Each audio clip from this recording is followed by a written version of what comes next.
Fala pessoal, bem-vindos ao resumo semanal cripto dessa semana, hoje 19 de setembro de 2022. O mercado novamente, mais uma semana ruim para os ativos de risco, principalmente a gente teve uma queda forte ali pós o merge, né? Na verdade a gente teve uma queda em antecipação da merge, a gente teve ali o evento mais importante aí, praticamente da história do mercado cripto, correndo ali no dia 15, e o mercado aí, o Bitcoin novamente abaixo dos 20 mil dólares. Então, antes de começar a falar do que aconteceu na semana passada, eu vou pedir para você curta este vídeo, compartilhe com seus amigos, se inscreva no canal para você ficar por dentro aí de tudo que acontece no mercado cripto e também de nossos conteúdos. Então, pessoal, deixa eu pegar minha colinha aqui. Trouxe algumas informações importantes e o primeiro, não tem como a gente não falar essa semana do The Merge. Então, na semana passada, inclusive, na quinta-feira, logo depois que teve o evento, a gente aí fez uma live aqui no nosso canal do YouTube para falar e responder algumas perguntas que mais acontecem, né, mais comuns que aconteceram aí dos nossos assinantes e também das pessoas que acompanham a gente nas redes sociais com relação ao The Merge. Então, a gente aproveitou essa última live para explicar um pouquinho mais do processo e responder essas dúvidas. Então, se você ainda não sabe muito bem do The Merge, quer entender um pouco mais, convido você a acessar esse último vídeo nosso, que tem lá uma boa parte da live. Depois, né, os conteúdos mais relevantes, quem é assinante do BG Crypto Pro teve acesso também a todas essas informações. Então, vamos lá começar a falar aqui sobre o Merge. Então, a gente teve aí a mudança com sucesso, o evento foi totalmente bem concluído, não teve nenhum problema aí de execução.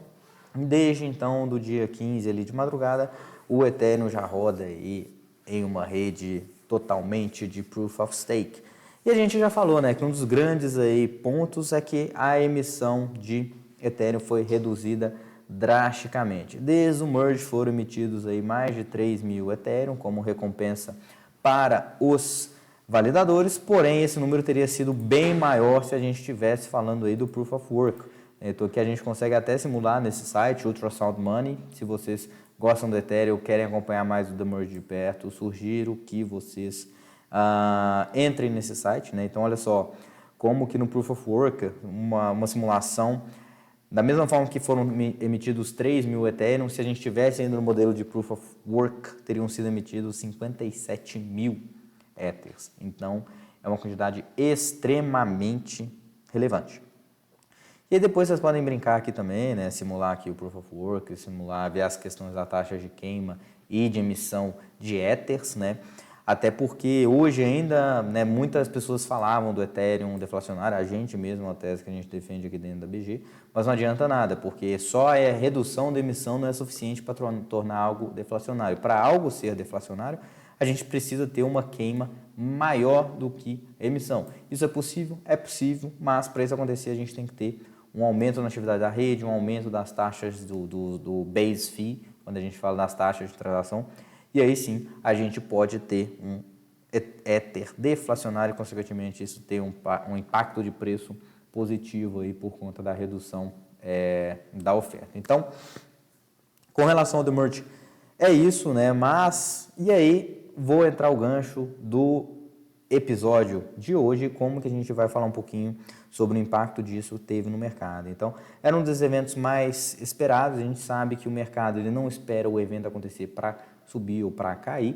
O mercado ele se antecipa aos fatos e por conta disso a gente vinha comentando bastante sobre um potencial aí de sobe no boato, cai no fato. Então aqui eu vou explicar um pouquinho dessa tese, porque se a gente for ver aqui o gráfico do Ethereum, a gente pode ver que a gente teve uma queda relevante na semana passada inteira, em que o ativo saiu dos 1.700 dólares para agora 1.300, chegou a bater na mínima ali próximo dos 1.200, 1.300 e agora 1.360.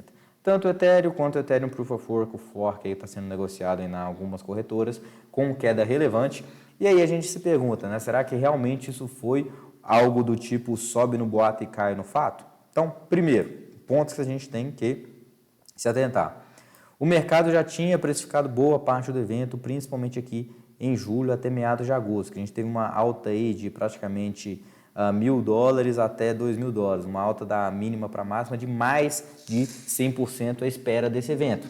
E essa alta aqui, se a gente for comparar com o Bitcoin, foi muito mais relevante para o Ethereum. Então, a performance relativa dos dois nesse intervalo de tempo, eu até consigo colocar aqui, ó, adicionar o BTC USDT para a gente ver justamente essa performance. Cadê ele?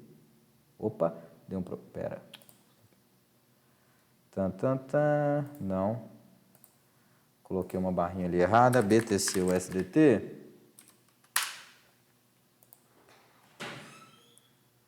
Então, a gente vê, né, que desde esse período aqui das mínimas de julho, o Ethereum está subindo 12%, enquanto o Bitcoin está caindo 6%. Então, a performance relativa, ainda assim, é muito melhor. Se a gente ainda trava da máxima para a mínima, do dia 15 de julho ao dia 15 de agosto, para ver só naquele período de alta, pessoal, que nessa performance comparativa, o Ethereum subiu mais de 50% naquele período de tempo, enquanto o Bitcoin subiu só 8%. E agora, o mercado aí está corrigindo esse movimento, o Bitcoin voltou a ter uma performance relativa um pouquinho melhor, mas a gente ainda tem uma performance melhor do Ethereum se a gente pegar esses últimos tempos. Então, uma correção normal do mercado, tá? Agora, entrando, quando a gente vê essa parte de derivativos e tudo, que era um dos principais pontos que a gente vinha falando aqui ao longo do tempo com relação a esse potencial do demerge e o impacto de preço, primeiro, alguns pontos importantes para a gente avaliar. Então, não necessariamente foi um sobe no bota, cai no fato, porque tiveram outros pontos importantes que fizeram com que o mercado, em níveis gerais, caísse, e um desses principais motivos foi o cenário macro. Então, a gente teve queda dos índices americanos de ações, a gente teve queda também do Bitcoin, enfim, ativos de risco de um modo geral. Obviamente, como o Ethereum já teve uma performance relativa muito grande e também a gente já vinha falando que a alavancagem dos contratos futuros, das opções de Ethereum também estava muito alta, acabou que no movimento adverso você teve um movimento mais forte aí de queda. Então, a gente pode ver alguns exemplos aqui, no resumo da Glassnode trouxe bem isso nessa última semana, com relação às funding rates. Então, a gente tem funding rates no Ethereum chegando a ficar em níveis extremamente negativos. Então, cada vez mais as pessoas que estavam operando perpétuos estavam tendo que pagar para ficar short. E isso é um ponto bem interessante que mostra aí realmente um nível de alavancagem forte em contratos futuros, contratos perpétuos do Ethereum. Principalmente quando a gente fala também de contratos futuros. O Ethereum ainda em níveis de backwardation, já teve aí um certo alívio, então a gente pode ver que o Ethereum à vista está 1.370, o Ethereum Spot 1.370, o Ethereum futuros a gente vê que trabalhando entre 1.366 e 1.367. Por quê? Porque muitas pessoas ainda fizeram aquele movimento de você compra à vista, vende o futuro para travar, farmar um token ali de um hard fork e, consequentemente, depois dampar no mercado. Porém, os níveis de Open Interest ainda estão relativamente altos. Tá? Então, a gente teve uma redução. Se a gente for ver o Open Interest aqui dos futuros de Ethereum, a gente teve uma queda de 15%. Porém, esse valor leva em conta também que o preço caiu bastante. Né? Se a gente for ver em quantidades de contratos em aberto, ainda o Open Interest dos futuros de Ethereum ainda está em all-time high. E isso é um ponto extremamente de atenção, porque ainda mostra que o mercado está alavancado. E se as pessoas forem fechar essas posições, principalmente que hoje parece que elas estão mais na ponta short quando a gente fala de futuros, para fechar a posição elas têm que recomprar os futuros e vender o à vista. E o à vista ele é mais pesado, a liquidez ela é menor. Então isso pode acabar impactando mais os preços aí no mercado à vista e, consequentemente, a gente ainda ter novas quedas de preço do Ethereum. Então é possível sim que isso aconteça. A gente teve esse evento de farmar hard fork, a gente teve especulação também com relação ao evento. Então, ainda assim, o mercado de derivativos de Ethereum está bastante pesado. Então, a gente tem que ter um pouco de cuidado, na verdade, bastante cuidado quando a gente quer fazer operações relevantes ainda nesse tipo de ativo. Porque quando o mercado está muito alavancado, qualquer movimento adverso, seja para cima, seja para baixo, pode desencadear aí níveis de volatilidade de preço muito mais altos. Então, esse é um ponto importantíssimo para a gente acompanhar. Quando a gente olha as funding rates, deixa eu atualizar aqui para a gente.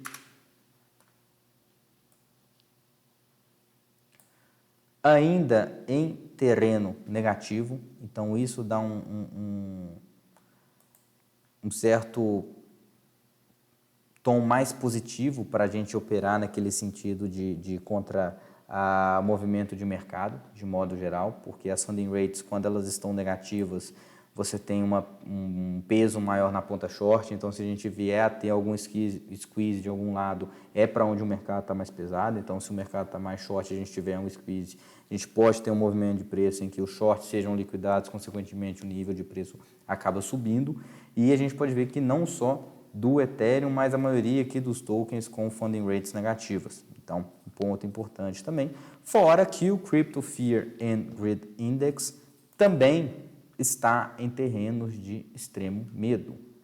Então, a gente sabe que esses são indicadores aí de sentimento de mercado. Quanto mais medo o mercado tem, quanto mais sobrevendido o mercado está, maior é o potencial da gente ter um repique, de a gente ter aí uma nova estabilização de preço. Então, se a gente trouxer isso, né, se a gente trazer isso para os gráficos, aqui eu trouxe alguns gráficos importantes para a gente entender. Primeiro gráfico importante, Ethereum com relação ao Bitcoin. Vê aqui, olha só, justamente nesse mês de setembro, como a performance do Bitcoin com relação ao Ethereum foi muito melhor, né? Então, aqui a queda do Ethereum Bitcoin, então a queda desse número implica que o denominador teve uma performance melhor e, consequentemente, a gente chegando num candle aqui um pouco melhor depois dessas quedas muito fortes.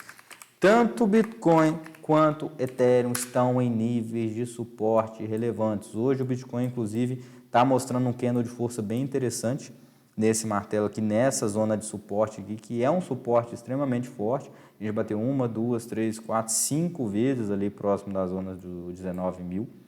E esse 19 mil hoje seria o principal ponto. Aí, caso a gente perdesse, a gente poderia ter quedas maiores, primeiro ali para os 17 ou eventualmente, num cenário pior, até uns 14 mil dólares. São esses pontos que eu ficaria com atenção aqui para baixo. No caso do Ethereum, mesma coisa, um candle aí numa zona interessante de preço aqui, de bipolaridade. Então, se a gente for ver aqui essa linha horizontal, a gente chegou na mínima justamente aqui num suporte que era a resistência anterior, aqui no 1.300, 1.290, e o mercado também com esse candle interessante, esse candle forte. E aqui, resistência próxima ali dos 1.600, se o mercado voltar lá, pode ser que sim, então um pouquinho. Se perder, provavelmente a gente pode voltar a testar essas zonas aqui nessa consolidação com o Ethereum ali próximo até num pior cenário, nesse primeiro momento, de $1.000 para testar esse novo suporte aqui. Então, em análise técnica, eu diria aproximadamente aí, isso. Porém, não quer dizer que isso aqui é específico do mercado cripto. É importante que a gente continue olhando para os índices de ações americanos, que eles estão com um comportamento muito parecido. Então, SP500, queda forte, e agora candle de força próximo aí de um nível de suporte importante. Nasdaq, que ainda está mais correlacionado com o cripto, com Bitcoin, com Ethereum. Mesma coisa, queda forte de preço e agora um candle relativamente mais forte, perto de um nível de preço de suporte importante. Então, pessoal, aqui, hoje até um amigo meu comentou comigo que estava com medo de uma recessão, que o mercado pode cair mais, que o Bitcoin pode ir ali por 10, 14 mil dólares e que estava um pouco receoso com o mercado cripto por conta disso. O que eu respondi para ele foi o seguinte: primeiro, ninguém sabe se vai ou se não vai. Depois que acontecer, fica bem mais fácil. Mas e se não acontecer, todo mundo vai falar que aquilo ali também era algo mais óbvio. Então, ninguém sabe onde que o mercado vai no curto prazo. O que você tem que fazer bem, como eu já venho falando aqui bastante tempo, é gerenciar bem o risco.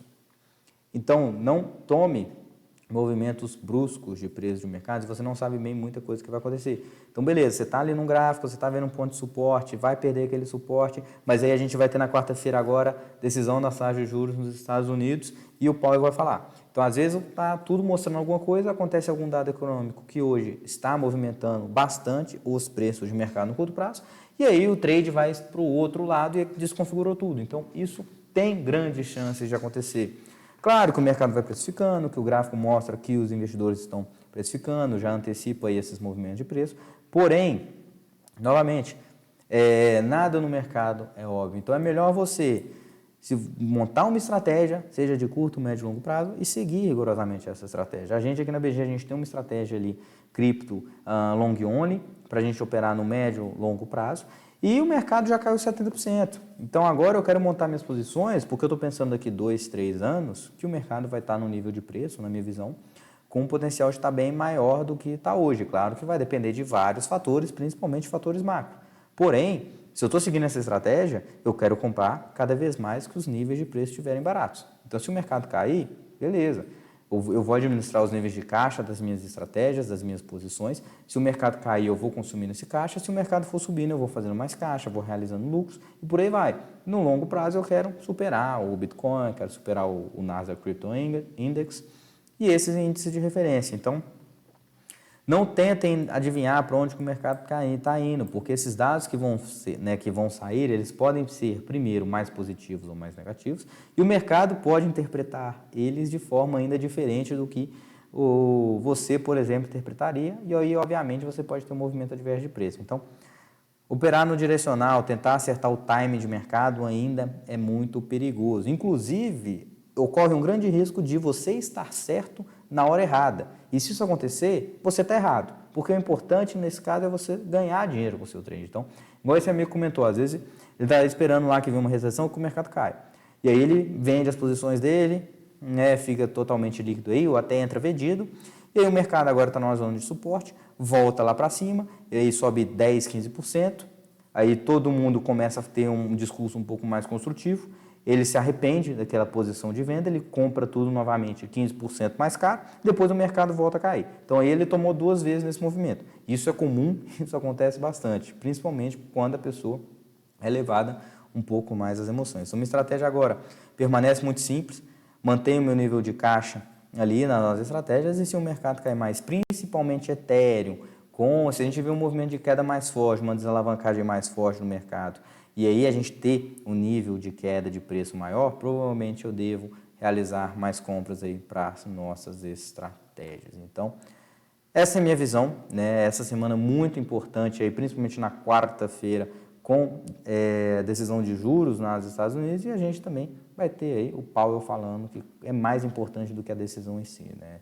A gente espera que seja aumentado a taxa de juros lá em 75 bips, então o mercado está esperando em maioria isso, porém a grande questão que fica é o quanto que deve vir para as próximas reuniões, o quanto que vai continuar esse ritmo de aperto monetário, o que os dados da economia americana estão dizendo, e aí com isso a gente pode ter uma clareza melhor de quando essa recessão pode ter um fim, e aí a gente tem melhor liquidez no mercado e consequentemente a gente vê novamente os ativos de risco, Bitcoin e Ethereum com um price action mais favorável. Então, é isso, esse foi o resumo semanal dessa semana, espero que vocês tenham gostado.